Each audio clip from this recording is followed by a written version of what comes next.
Bien, vamos a seguir con el libro de Mateo, que nos quedan solamente un par de capítulos que son muy interesantes, y vamos a buscar en nuestra Biblia, vamos por Mateo 26, capítulo 26, versículo 69. Aunque sabemos la historia, no nos debe cansar volver a repetir lo mismo. Imposible, hermanos, que nos cansemos. Aunque leamos la historia de la Biblia más de 1 millón de veces, siempre podemos encontrar en ese pasaje algo nuevo. La Biblia es un manantial de lecciones para la vida eterna, hermano. Es un manantial que nunca se va a acabar. Yo sé que conocemos la historia de la triple negación de Pedro, pero también sé que el Señor nos puede enseñar algo nuevo, algo nuevo. Vamos a leer capítulo 26, 69. Pedro estaba sentado fuera en el patio y se le acercó una criada, diciendo: «Tú también estabas con Jesús el Galileo». Mas él negó delante de todos, diciendo: «No sé lo que dice». Saliendo él a la puerta, le vio otra y dijo a los que estaban allí: «También este estaba con Jesús el Nazareno». Pero él negó otra vez con juramento: «No conozco al hombre». Un poco después, acercándose, los que allí estaban dijeron a Pedro: «Verdaderamente también tú eres de ellos, porque aún tu manera de hablar te descubre». Entonces él comenzó a maldecir y a jurar: «No conozco al hombre», y enseguida cantó el gallo. Entonces Pedro se acordó de las palabras de Jesús que le había dicho: «Antes que cante el gallo, me negarás 3 veces». Y saliendo fuera, lloró amargamente.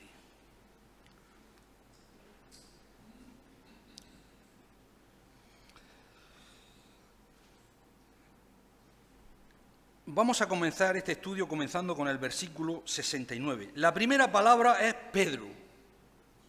El protagonista aquí de la historia es el apóstol Pedro, el que vio cómo Cristo sanó a miles de enfermos e hizo muchos milagros.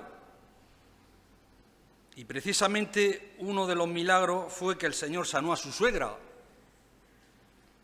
Él vio todo eso. Él fue el primero de todos los apóstoles que confesó: «Tú eres el Cristo». Él fue el apóstol que el Señor le dijo: «Sobre esta roca edificaré mi iglesia». Ese es Pedro, como dice aquí. Pedro estaba sentado. El apóstol Pedro, el que caminó en el mar, el que estuvo en el monte de la transfiguración, ese fue el que le negó en esta ocasión. Le negó. Increíble, ¿verdad, hermano? 3 años con el Señor. No le conozco, pero yo no sé quién es ese hombre. A mí, ¿qué me cuenta? El gran apóstol Pedro. La segunda frase tenemos una de las razones por las cuales el apóstol Pedro negó al Señor. Nos dice que Pedro estaba sentado en el patio. Recordemos, por el tema anterior, de que estamos en la residencia del sumo sacerdote, en su casa. Nos está hablando del patio, en el centro del palacio de la casa. Eran casas enormes, una a un lado, otra al lado, y un patio central enorme. Y aquí está la raíz del problema de Pedro. Estaba sentado. En lugar de estar hincado de rodillas por todo lo que estaba pasando, por todo lo que estaba viendo, por todo lo que estaba sucediendo, estaba sentado. En vez de estar velando y orando y no entrara en tentación, estaba sentado. El Señor ya se lo había profetizado. El Señor ya le había dicho que orara y velara. Ya se lo había dicho en Getsemaní. Él les dijo y les repitió que en esa hora deberían de estar velando y orando por todos los acontecimientos que estaban pasando y con todos los acontecimientos que se estaban acercando. La cruz ya se vislumbraba a lo lejos. Pero Pedro, en vez de estar alerta, despierto, orando, estaba sentado en silla de escarnecedores. como dice el primer salmo. Estaba sentado con los enemigos del Señor. Estaba sentado en compañerismo con los mundanos. Estaba sentado con ellos allí. Y esto no quiere decir de que no nos podamos sentar con personas, hermanos, que no son cristianos. Esto no quiere decir eso. Nos podemos sentar especialmente si les vamos a testificar. Pero el apóstol no estaba allí para testificar. Y no quiero ir más allá de lo que está escrito, pero creo que aquí tenemos una lección muy práctica. Muchos cristianos caen en tentación. Precisamente por eso están inactivos, ociosos. Prefieren estar en un restaurante que en la iglesia. Prefieren estar con motos por ahí, palomas, cosas así, un domingo por la mañana que en la iglesia. Están inactivos en el cristianismo, no están involucrados en la iglesia, no están involucrados en la cristiandad, no trabajan en la viña del Señor, van con los mundanos y luego se sorprende y dice, ¿y por qué caí? ¿Y por qué estoy cayendo tanto? Si te sientas con los enemigos del Señor, por supuesto que vas a caer una y otra vez en esos pecados. Si te juntas con un cojo, si al año... Eso es, gracias. Si el año no cogía, ranquea. Creo que una de las razones por las cuales el apóstol cayó y negó al Señor fue esa. Se sentó con los mundanos. Y fijaos ante quién lo negó. Fijaos, qué barbaridad. Nos dice la segunda parte del versículo. Pedro estaba sentado fuera en el patio y se le acercó una criada. Se le acercó una criada. Por otro pasaje vemos que era la portera. Y la palabra original es muy interesante. La palabra criada se puede traducir también como niñera. No lo negó ante el sumo sacerdote. Fijaos, que él no negó delante de... Era una criada, una niñera. Pedro no del sumo sacerdote, no. No es que estaba Pedro delante de un gobernador, sin despreciar a la chica. Que alguien que estuviera investigando. Pedro negó al Señor ante una jovencita, una portera. Entonces, qué cobarde el apóstol Pedro, el que había dicho que daría su vida por el Señor. ¿Os dais cuenta? A la hora de la batalla, cae ante una niña encargada de abrir las puertas. Ahora fijémonos cómo se refiere el Señor a estas personas. ¿Cómo le llama la criada al Señor aquí? Fijaos qué manera... Es que Paco decía, yo siempre cogía los punticos estos, decía, es que hay que mirar las palabricas, hay que mirar las palabricas.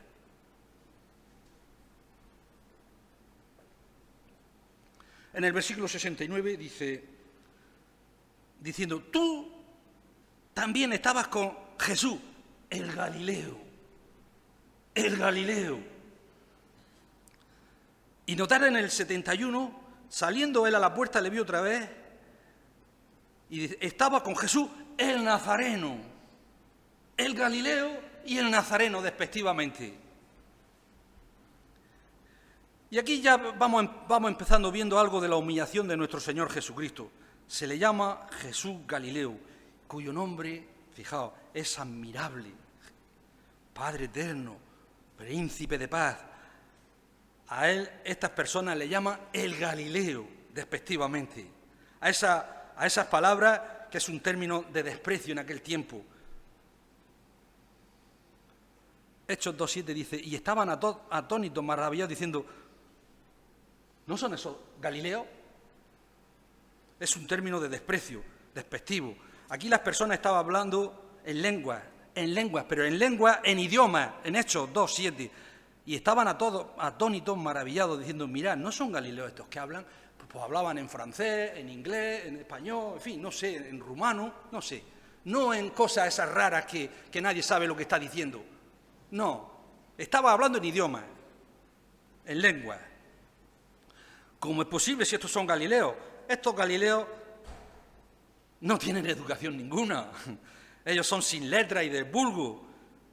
Sigo leyendo en Hechos. Entonces, viendo Pedro de nuevo la valentía de Pedro y de Juan, y sabiendo que eran hombres sin letra y del vulgo, se maravillaban, hombres sin letra y del vulgo.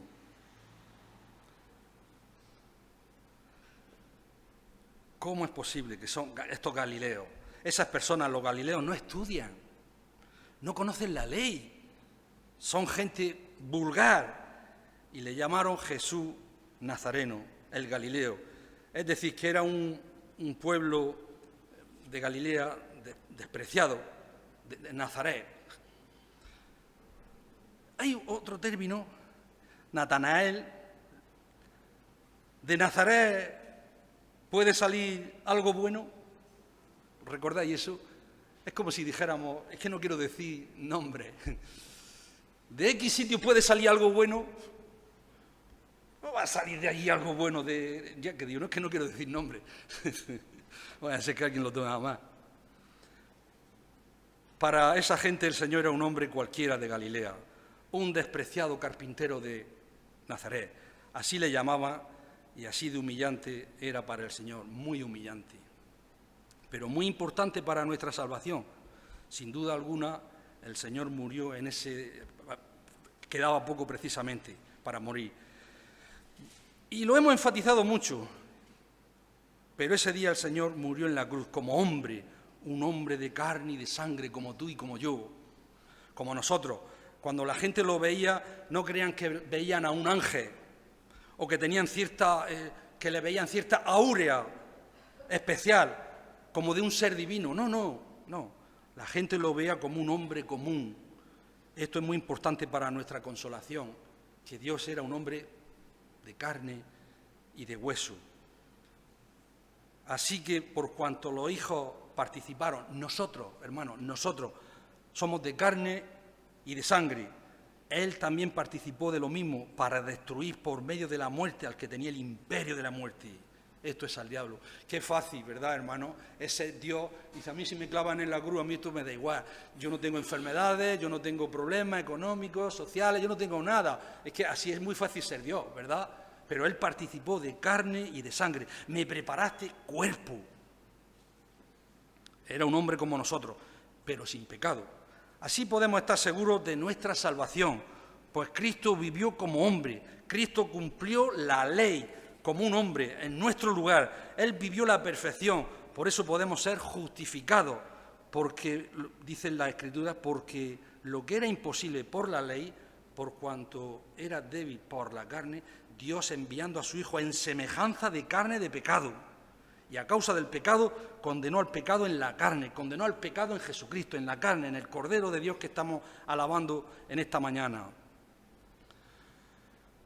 Todos aquellos pecados que cometemos como hombres, todas las cosas, el Señor nos las perdonó, hermano. El Señor las borró, porque Cristo murió por nosotros, en nuestro lugar. Él nos perdonó, porque tenemos la justicia de Cristo con nosotros. Ahora, hermano, todos los que estamos aquí somos justificados. Podemos estar seguros de nuestra salvación. Eso es algo innegable. También podemos estar seguros de que el Señor escucha nuestras oraciones. Y yo lo puedo decir. Ahora no me da tiempo, pero hay oraciones en mi vida que escucha nuestras oraciones y Dios dice, sí, esto lo voy a hacer. Se compadece de nosotros. Pues Él también sufrió como nosotros.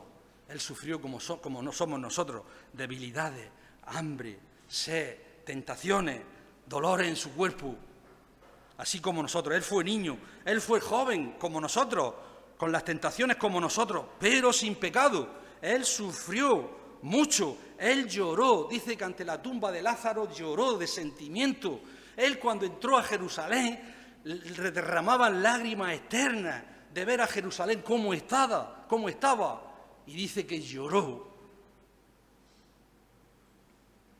Nos dice la Escritura. Entonces Él nos entiende, el Señor Jesucristo nos entiende, nos comprende. Él sabe que cuando sufrimos, Él sufre. Él sabe que cuando nos hacen daño, ¿sabes lo que dice el Señor? Que nos toca, ¿qué sigue? Toca la niña de mi ojo. Él puede contestar nuestra oración. Con mucha consolación podemos aprender y reconocer que Cristo fue un hombre como yo, un hombre como tú. Y también podemos estar seguros de nuestra resurrección, pues su cuerpo era como el de nosotros, porque nosotros resucitaremos como Él resucitó. Nosotros también vamos a resucitar con este cuerpo glorificado.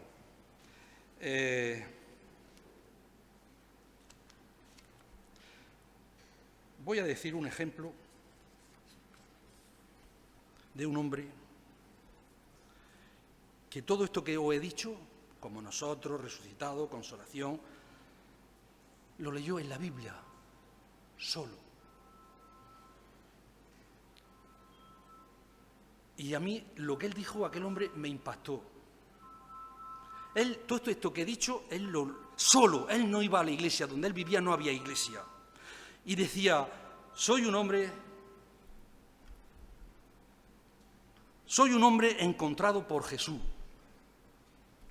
Y cuenta cómo conoció al Señor. Durante muchos años fui policía en Brasil y yo cazaba narcotraficantes de drogas. Yo tenía mis propias convicciones. Yo estaba en la frontera entre Brasil y Paraguay.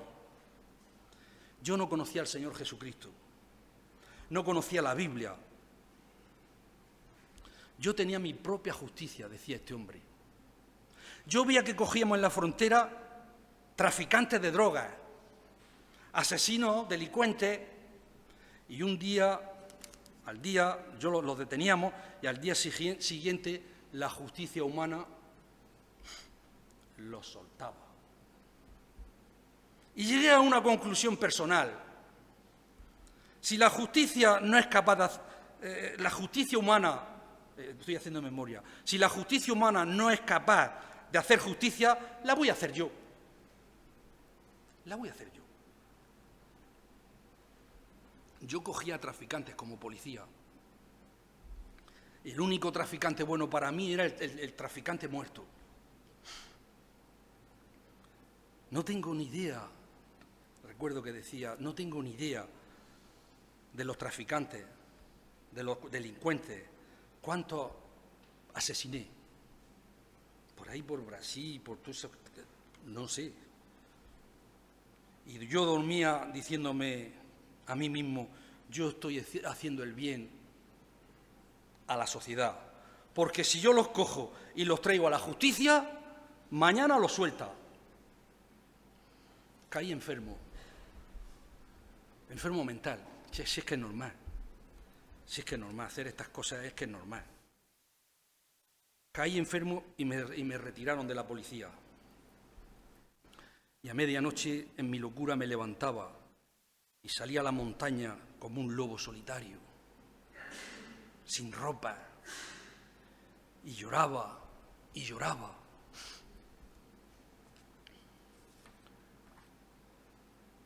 Solo tenía conciencia de una cosa: yo merezco morir por todo lo que he hecho.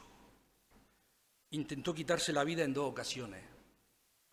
Mi familia me llevó a un tratamiento de hechicería, pero esto no calmaba mi corazón. Un corazón enloquecido. 7 años loco, desesperado, como el rey Nabucodonosor. 7 años loco. Comía hierba por ahí por los bancales, con la humedad, con la lluvia. 7 años como Nabucodonosor, sucio y harapiento.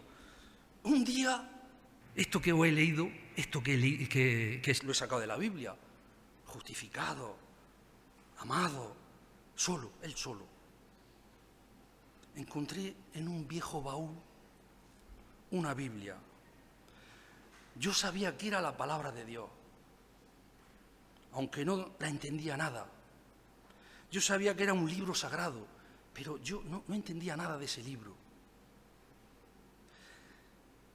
Después de 7 años, descubro la Biblia, empiezo a leer y encontré un versículo que decía: venid a mí, todos los que estéis cansados y cargados, y yo os haré descansar. Fíjate qué versículo. venid a mí, todos los que estéis cargados y cansados, y yo os haré descansar. Me agarré a aquel libro y lloré. Y lloré. Mi familia decía, antes estaba loco, pero es que ahora está más loco. Ahora ha dado por la Biblia. Todo el día leyendo la Biblia. Yo no me separaba de mi Biblia. Allí no había iglesia. Yo leía los salmos, veía las promesas maravillosas de perdón, de vida eterna, de reconciliación, de justificación. Yo veía esas promesas maravillosas. Y de repente, como una noche oscura, el sol empieza a salir. La luz empieza a entrar en mi cabeza. Yo me daba cuenta de las cosas. Me daba cuenta, miré que mi vida era una miseria. Me di cuenta de los años que había pasado. Había vivido muchos años en una cueva de mis miedos, de mis sentimientos, de mi bajeza, de mi miseria, de mi culpa. Y me arrepentí de mi vida anterior. Fijaos, eso que os he dicho, que nosotros lo escuchamos así como tal cosa, para otros lo que significa lo que he dicho. El Señor me perdonó. El Señor me hizo un hombre nuevo. Y busqué entonces, ¿habrá una iglesia que predique estas cosas? Y busqué una iglesia. La encontré. Me incorporé en la iglesia. Y yo sigo a ese Jesús maravilloso que un día encontró a un paralítico, 38 años, cerca del estanque de Betesda. Yo sigo a ese Cristo. Ese Cristo que le dijo, levántate, toma tu lecho y anda. Ese es el que yo sigo. No peques más. Ninguno te ha condenado, ni yo te condeno. No peques más. Es el mismo Señor, hermano, que me encontró a mí. Es el mismo Señor que te encontró a ti. Y te hizo andar por los caminos del Evangelio. Es el mismo Señor que ha salvado a este hombre, que en el estanque de Betesda sanó a aquel hombre. Es el mismo, y es el mismo Señor que te ha sanado a ti espiritualmente y a mí. Por eso dicen esta mañana, si alguna persona no conoce al Señor, te está diciendo en esta mañana, déjame entrar en tu vida, porque quiero darte paz en tu vida y colocar orden en tu vida y para darle significado a tu vida y a tu existencia. Si alguna persona no tiene al Señor todavía. Volvamos a nuestro pasaje. Notad que el apóstol no fue nada discreto en cuanto a su negación. Fijaos en el versículo 70. Mas él negó delante de todos diciendo, no sé lo que dice. No fue, hermano, si os dais cuenta, una negación en privado. Fue delante de todos. Todos se dieron cuenta de su negación. De hecho, fue un pecado público y universal. Porque ahora todo el mundo sabe de que Pedro negó al Señor. Porque lo tenemos en la Biblia. Todo el mundo sabe de esto. Y por cierto, hermano y hermana, es una prueba de honestidad de la Biblia. La Biblia no esconde la realidad. Hermano, no esconde la realidad, nunca la escondió. De los pecados de sus autores, ni aun de los más grandes hombres. Abraham. Sabemos de los pecados de Abraham, ¿verdad? Sabemos de los pecados de David, matar a Urías, adulterar con su mujer. Sabemos de los pecados de Salomón y la Biblia no los esconde, hermano. Sabemos de los pecados de los apóstoles. Si la Biblia fuera una invención de los hombres, no tendríamos estas historias. Tenemos estas historias para amonestarnos y advertirnos, para que pongamos nuestros ojos solamente en el Señor Jesucristo. Es el único perfecto, hermano. Él es el único que nos puede salvar. Entonces el apóstol se puso incómodo. Ahora que había negado al Señor delante de todos, Todos comenzaron a hablar de él en la puerta y muchas personas lo confrontan. 71. Saliendo él a la puerta, le vio otra y dijo a los que estaban ahí, también estaba con Jesús el Nazareno. A lo mejor esa mujer lo había visto en el templo al Señor Jesucristo alguna vez, o caminando por las calles de Jerusalén, podía. Por otro evangelio sabemos que esta mujer iba acompañada, y los acompañantes también le dijeron lo mismo. Tú has estado con Jesús, si tu forma de hablar se te nota. Qué gran privilegio, hermano, y qué bendición que se nos diga, tú has estado con Jesús. Es una gran bendición, un gran privilegio. Ser reconocido como cristiano es un gran privilegio. Ser reconocido como cristiano en tu calle, en tu trabajo. Este hombre, esta mujer, que es distinto, que estos son distintos, estos no son. Pero Pedro lo niega otra vez. Pero además lo niega más fuerte. Lo niega con juramento. Nos dice el versículo 72. Pero él negó otra vez con juramento. Que no conozco a este hombre. Hay que ver la matraca que estáis dando, que yo no conozco a este hombre. Yo estoy aquí en el patio paseándome, que pasaba por aquí, pero yo a este hombre no lo conozco de nada. 3 años con él y dice que no lo conoce de nada. Eso no era una mentirijilla, ¿verdad? Una de las tragedias de esto, el Señor le había enseñado a Pedro y a los demás apóstoles que no debían de usar este tipo de juramentos. Lo que pasó en ese tiempo, los judíos mentirosillos juraban mucho para confirmar que estaban diciendo la verdad. Los judíos exageraban en esto, profanaban a cada rato el nombre de Dios. Por eso nuestro Señor Jesucristo les decía,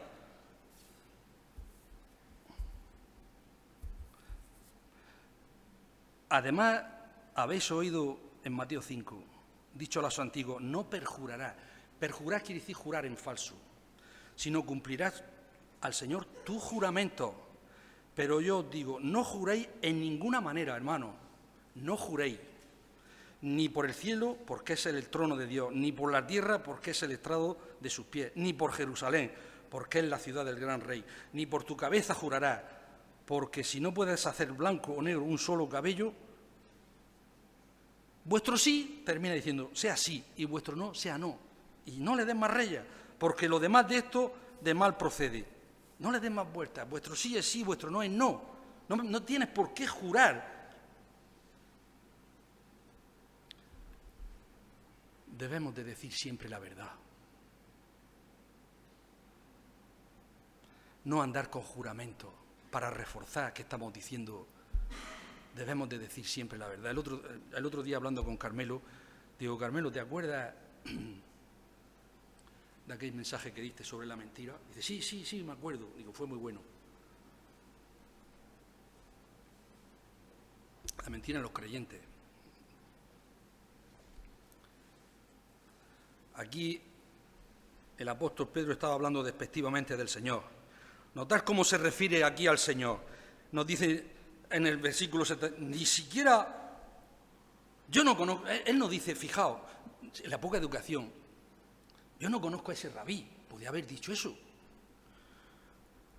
Yo no conozco a ese profeta, podía haber dicho eso. Yo no conozco a ese maestro, podía haber dicho eso.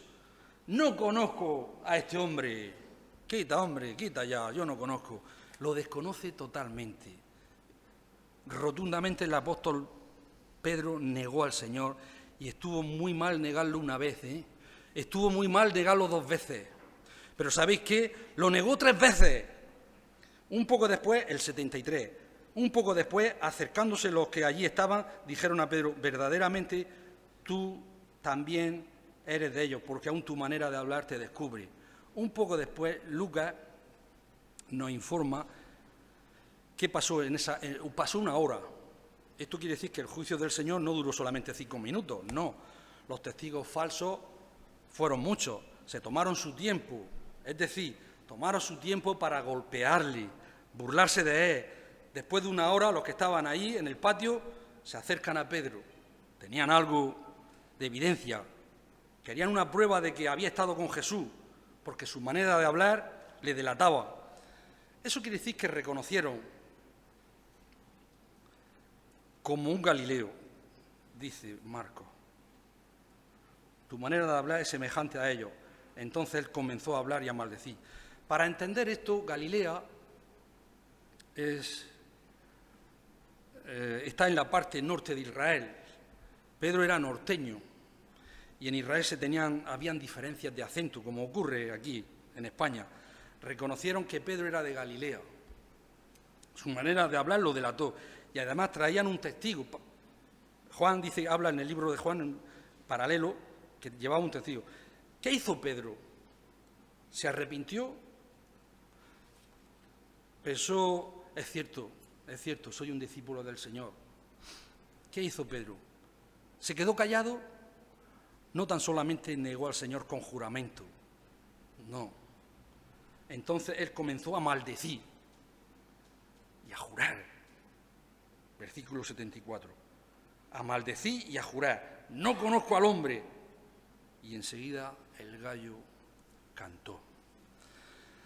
Ahora tenemos que Pedro comenzó a maldecir, no tan solo a jurar, a perjurar y a maldecir. A lo mejor antes de convertirse era un pescador que era muy mal hablado de Galilea, porque este hombre era, por lo que yo detesto, era de un carácter sanguíneo.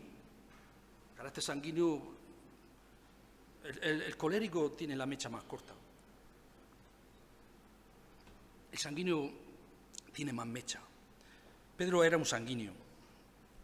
Aquí vemos su vieja naturaleza. Otros creen que la palabra se refiere maldiciones. Es que no sé, yo no entiendo bien si la maldición era para él o las maldiciones eran para mí. No lo entiendo bien. Aquí vemos.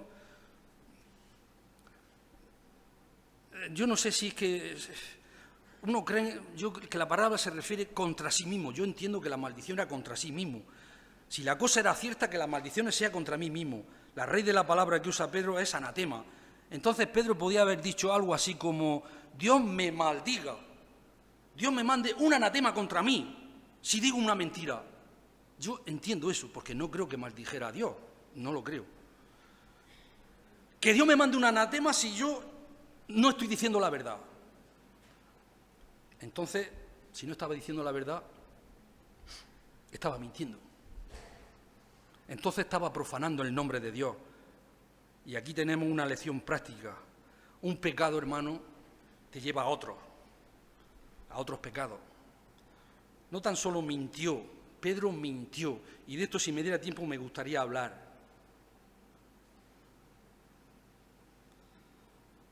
Fue un gran pecado negar al Señor, mentir. Quebrantó el mandamiento y empezó a decir malas palabras y a maldecir. Mintió, perjuró, como dicen los abogados, juró en falso.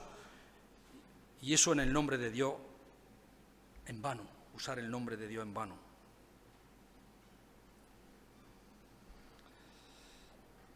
El gallo ya había cantado. ¿Qué pasó?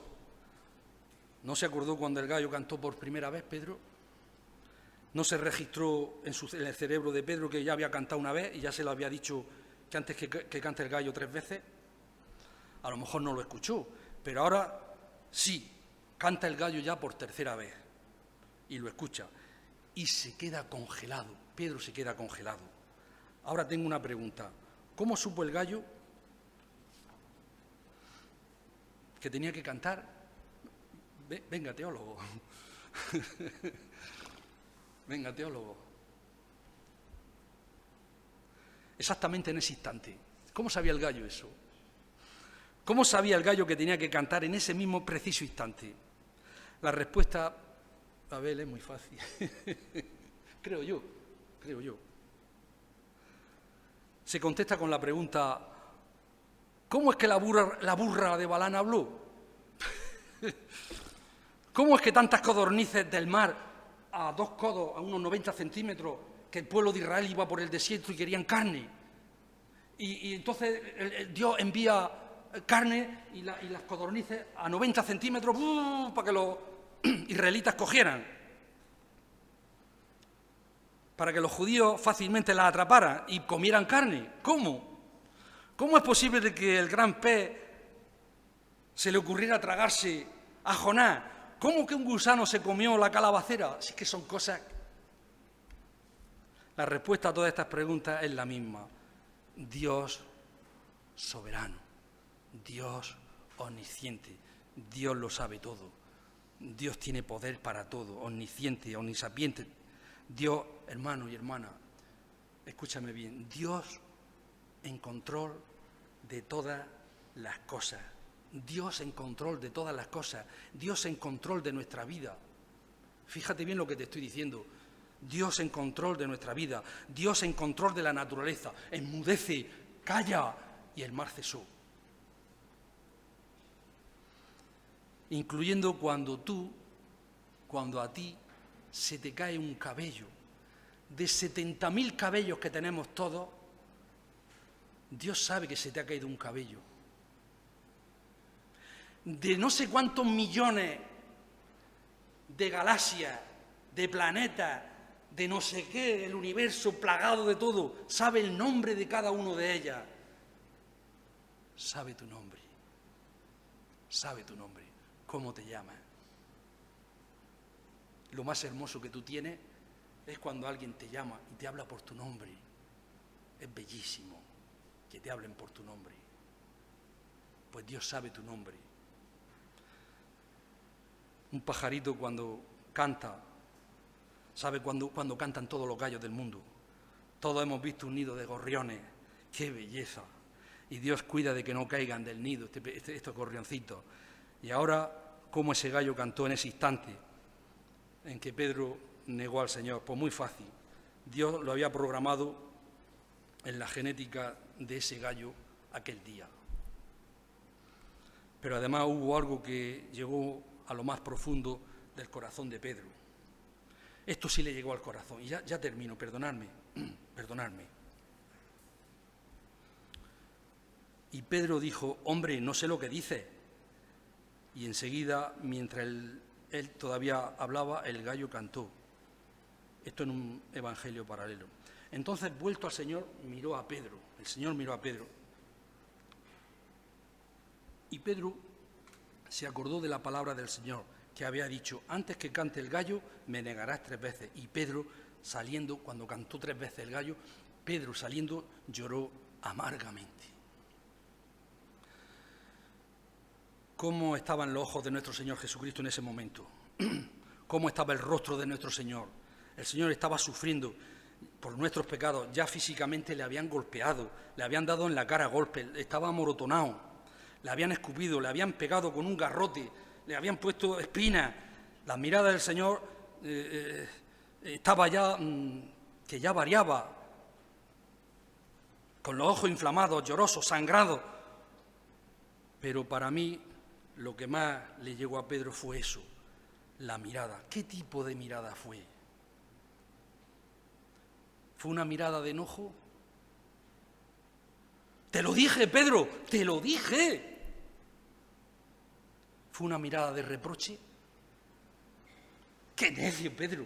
¡Qué necio que eres! Mira qué necio que eres, Pedro. ¿Sería así? ¿Vosotros pensáis que eso fue así? ¡Qué ingrato que eres, Pedro! Pero qué ingrato que eres. ¿Sería así? Yo creo que no.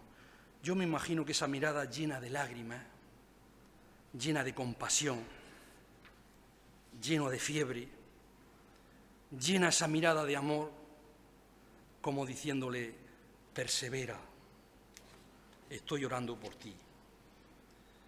Voy a terminar con una anécdota para que nos demos cuenta la mirada del Señor y a veces cómo son nuestras miradas. Un creyente trajo a una compañera de prisión a la iglesia. 2 estaban en prisión y la trajo a la iglesia. El pastor comenzó a darle estudios bíblicos y llegó a un punto que dijo que la no creyente se convirtió y quería ser bautizada. Supongo que se convirtió. Y le entregó, dice, le entrego mi vida a Cristo. Y se fue bautizada. Fue a una iglesia donde vivía y el pastor le dijo, hombre, pasa aquí delante y cuenta tu vida, cuenta tu historia. Una recién convertida, una recién convertida, una nueva, un bebé en el Señor. Por eso quiero hacer la comparación de cómo el Señor trata a los seres humanos y cómo a veces en alguna iglesia tratamos a los seres humanos. Pero es que sirva de ejemplo para todos en esta mañana. Cuéntanos la historia de tu vida. Pasa adelante y cuéntanos la historia de tu vida. De esa recién convertida. Y ella fue. Mira, el día fulano viene y la cuenta. Y ella fue, la mujer fue. Y fue, pues claro, pues llevaba un collar de oro, sortijas, no sé qué, adornos, todas estas cosas que una persona nueva pues, no sabe cómo funcionamos. Oro en el cuello.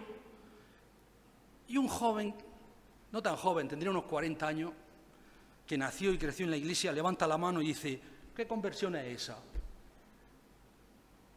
¿Qué con la cadena de oro? Mirándola con malos ojos. ¿Qué conversión es esa? ¿Qué cadena, pulsera? Y viene aquí a la iglesia con todo eso, a una recién convertida. Y la miraba con desprecio.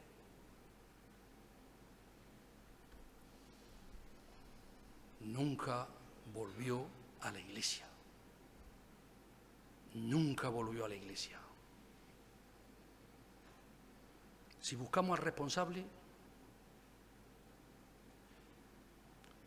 de la iglesia, te va a decir, estoy cuidando de la iglesia, estoy cuidando de la obra de Dios.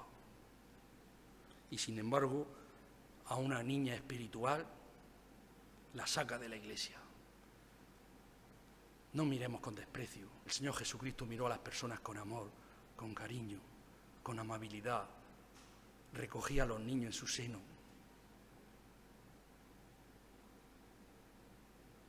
Cualquiera que haga tropezar a uno de estos pequeños, mejor le sería que se amarrase una piedra de molino y se hundiese en lo profundo del mar. Que el Señor os bendiga. Padre Celestial, te damos muchas gracias, Señor, por la enseñanza de tu palabra y queremos que esta tarde nos traigas con bien. Volvamos, Señor, a recrearnos, a edificarnos en tu palabra. Cuídanos, Señor, y demás es decirte que nos bendiga a todos los que estamos aquí. Tú ya lo haces, Señor. En el nombre de Jesucristo te lo pedimos. Amén.